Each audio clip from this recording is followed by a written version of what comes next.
Have you ever been confused about how to track changes in Git? It can be a bit overwhelming, especially when you're just starting out. If that's you, stick around, because today we're diving into the post-checkout hook in Git and how to find out what files have changed. I totally get it. When you're new to Git, understanding hooks and how they work can feel like trying to solve a puzzle with missing pieces. You're not alone in this. Many beginners face the same challenge.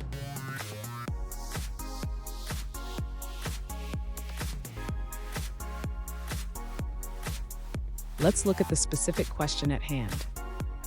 One user asked, "How can I find out what files have changed in the post-checkout hook?" They mentioned that when they get control in the post-checkout hook, they receive two shays and a type, but they are unsure how to identify the checked out file. Sound familiar? Let's explore this together. So what's happening here? When you use the post-checkout hook, Git provides you with the shay of the last commit and a type indicating the checkout action. However, it doesn't directly tell you which file was checked out. Understanding this is crucial for tracking changes effectively. And hang tight. I have a great tip at the end that will make working with Git hooks a breeze. To find out what files have changed in the post-checkout hook, the user should first understand the arguments passed to the hook. The first step is to access the two shay values provided.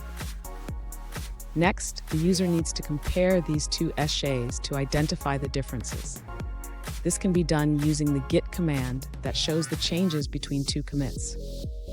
After running the diff command, the user will receive a list of files that have changed between the two commits.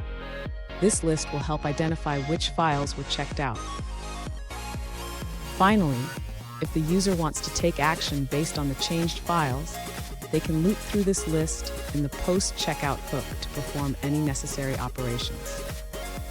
Fun fact, did you know that Git was created by Linus Torvalds in 2005? It was designed to handle the development of the Linux kernel, and now it's one of the most popular version control systems in the world. Now let's look at the answers provided by other users. This user suggests checking the Git documentation for the post-checkout hook.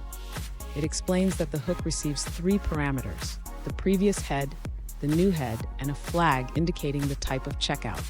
Since your head hasn't changed, the flag is 0, meaning no branch change occurred. Therefore, there's no straightforward way to see which files were modified. They recommend using git stash before the checkout. This way, your post-checkout hook can utilize git stash show to list the files that were present before the checkout. Here's the tip I promised. Always keep your Git commands handy. Having a cheat sheet can save you time and frustration when you're trying to remember how to track changes or use hooks. And there you have it. You now know how to find out what files have changed in the post-checkout hook. Remember, practice makes perfect. If you found this video helpful, don't forget to subscribe for more Git tips and tricks.